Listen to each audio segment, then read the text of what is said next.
Hello, my name is Lila Tristram. I'm a musician and singer-songwriter from Wiltshire in the UK. And let's have a little look then. So what's your background and how does this impact you and how you see the world and create art? What a great question. Let's think. So I was raised, my mum is a therapist. So my upbringing was full of discussions and observations and insights into the human condition, really. She taught me a lot about psychology and about basically different people's experiences of life, and she really taught me about how a person's context and how their culture and their upbringing can really mould them and change them. And I guess for me, how this impacts my work is very much about, I guess, I think of being an artist, the role of, I'm not getting myself across very clearly here. I guess for me, the role of being an artist is about trying to articulate the human experience and observe culture and be a kind of reflection or a mirror or provide some kind of truth and insight about the culture that we live in. So I would say my upbringing really gave me such a massive foundation and a language to do that with. It's something that is a massive theme in my lyrics. My songs are always quite deep dives into the psyche and into dreams and observing people's behaviour and trying to figure them out and observing my own behaviour and trying to figure that out too sometimes. Sometimes I think we all do things that we don't understand at the time, and then on reflection it all makes sense. What are you focusing on right now? So at the moment I am sort of midway through my album campaign. I've been drip feeding singles over the last few months, and I have an album due for release in September, which is so exciting. I've been sat on these songs for so long, and it's such an honour and a privilege to be able to share what I've been working on with the world, and to be able to set them off on all these songs off on their own little journeys and let them have their own lives. What's the biggest challenge of being an artist? That's a great question. I'm just rifling through all of the different challenges in my head. I think artists face a lot of challenges. I work quite closely with artists as well. I do kind of coaching for artists at the moment, and something that comes up time and time again is the internal battle of,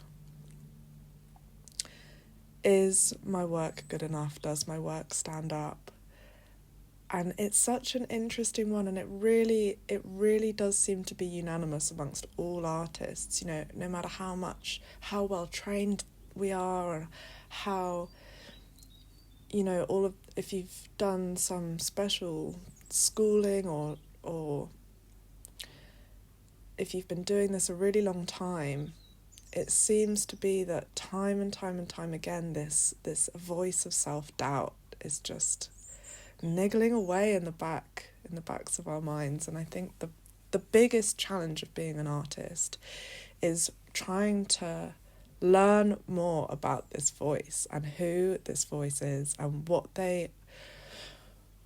this critical self-doubting part of ourselves is really trying to protect us from. I would say that is the biggest challenge. I mean, obviously there are others as well. trying to find financial security and stability and trying to attract the right audience to your work.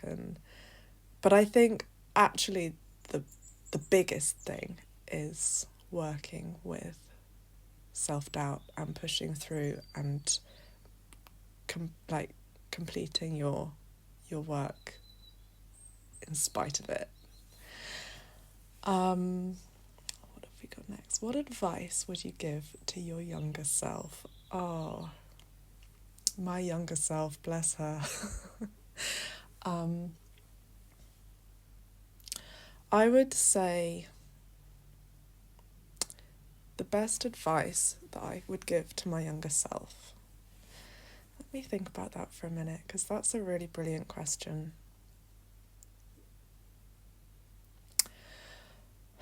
A few things are coming up.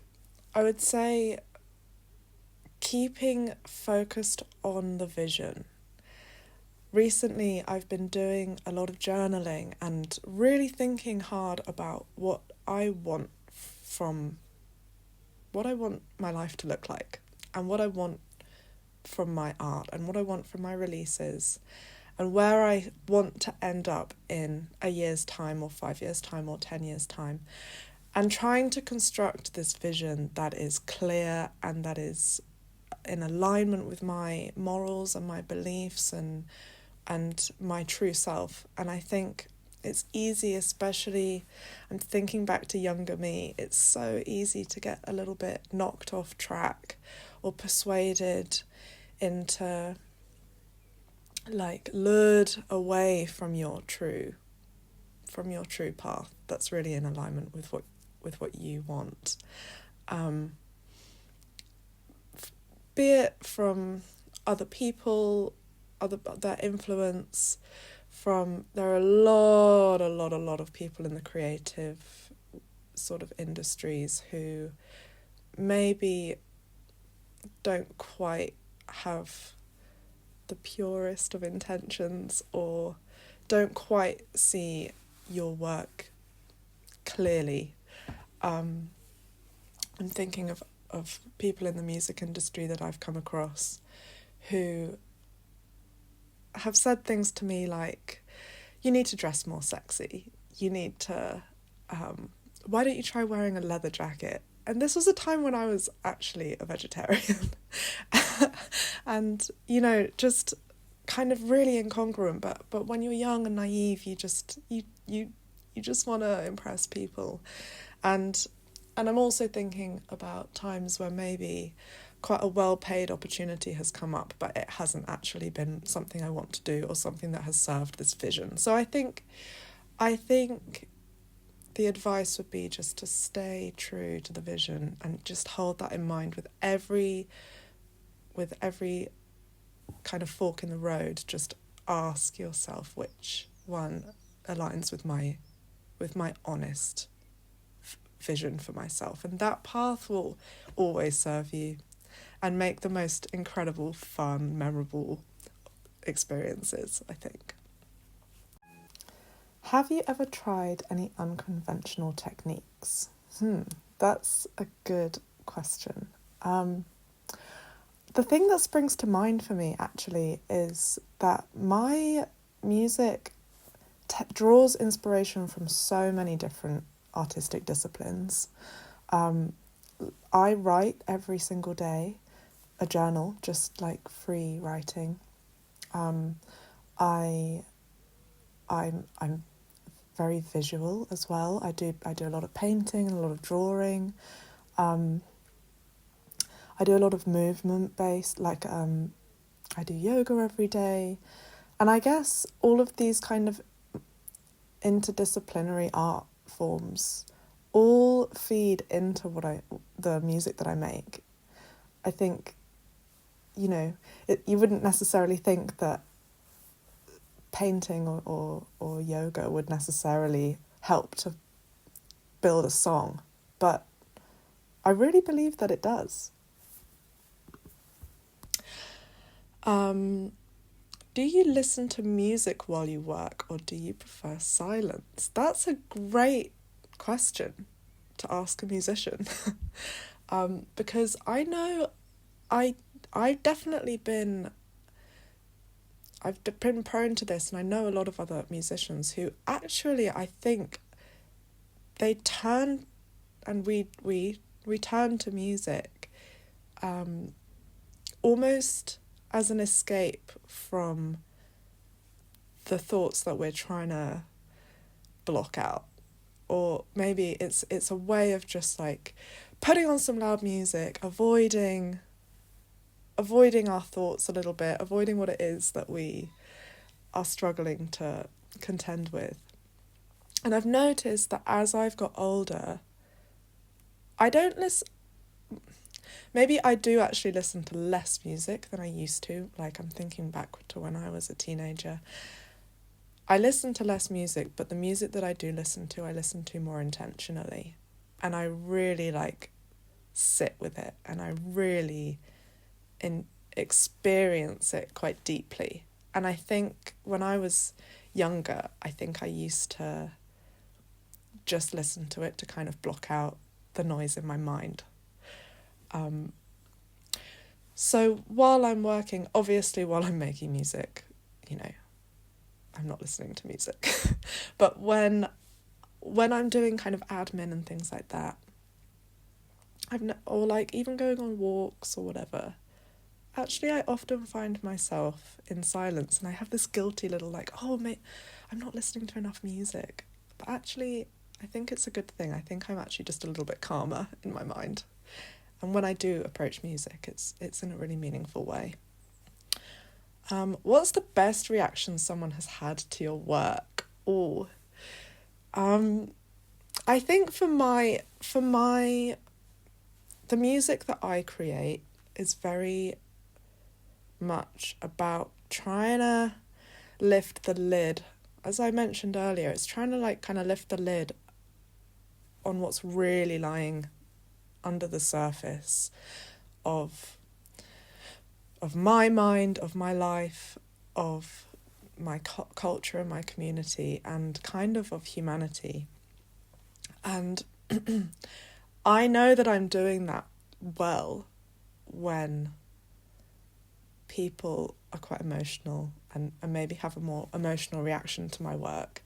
I think that's really like a mark of success for me. And I remember a gig I did. I went on a short tour in Germany at the end of last year, and I performed in it was a very intimate gig. It was completely unplugged, in this kind of antiques store. It was amazing. The decor was really quirky and really cool, but as it was such an intense and very quiet room, because I didn't even have a microphone, so I really did kind of need everyone's attention in order to just for everyone to hear me. And I noticed halfway through, I was in mid-song, and I noticed some people started talking and rustling around, and it was really distracting, and I started worrying, and I was kind of like, oh no, like I'm losing them. They're obviously getting bored. And, you know, whatever, I just carried on. I was midway through. There was nothing I could do about it at that point. And at the end of the gig, this woman came up to me and she said, I'm so sorry. I just burst into tears. I was like flooding. And somebody had to go and get me a tissue, and we were all rustling around, and I'm really sorry about that. And it just like, oh, that was what was happening.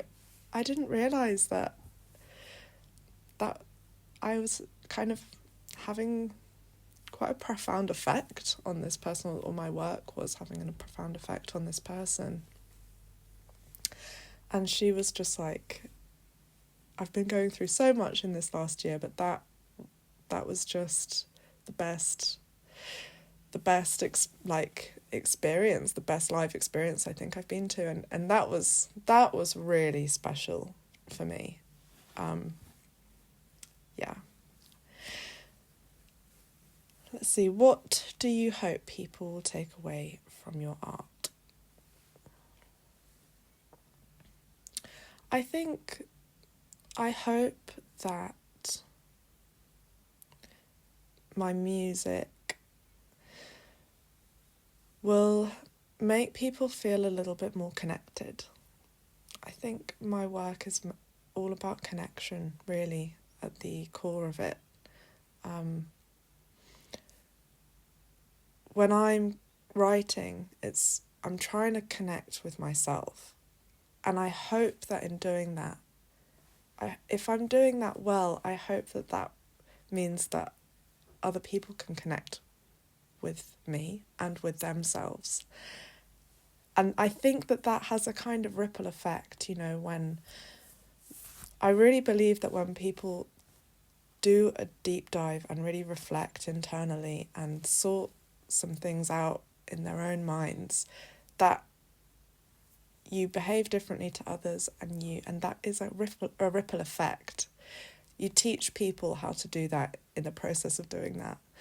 And I'm by no means a pro at this. I'm very much figuring it out as I go. But I mentioned earlier my mum. I've been trained by the master. She's, been working in the therapeutic world for many, many years, and I've been lucky enough to have a lot of very inspiring people throughout my life who have really been a way shower for me in terms of how to understand and connect and just understand yourself better and understand the world better and interpret the universe. So I hope that even if a song of mine can just let people have just a couple of minutes of reflection and a little moment of peace in their day, I think that I couldn't ask for any more.